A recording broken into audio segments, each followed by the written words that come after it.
20 февраля в Доме свободной мысли состоялась презентация Фонда «Свобода и мира». Фонд «Свободы и мира» был основан философами и учеными из Грузии, Швейцарии, Швеции и других стран. Учредители фонда считают, что избрание государственным приоритетом Грузии концепции национальной обороны неправильно, поскольку термин «оборона» сам по себе ассоциируется с войной. Исходя из этого, главной целью фонда является разработка концепции мира в сотрудничестве со всеми заинтересованными организациями Грузии и Кавказского региона.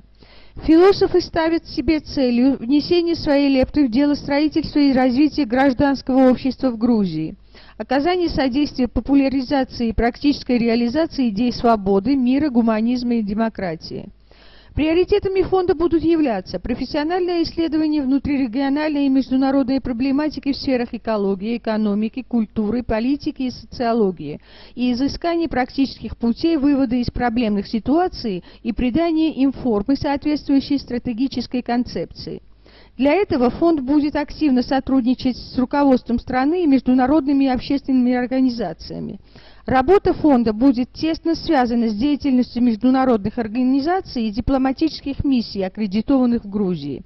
На презентации присутствовали известные деятели общества, иностранные и грузинские неправительственные организации, аккредитованные в Грузии представители дипломатического корпуса, представители международных организаций, грузинские и зарубежные бизнесмены, деятели культуры, представители масс-медиа.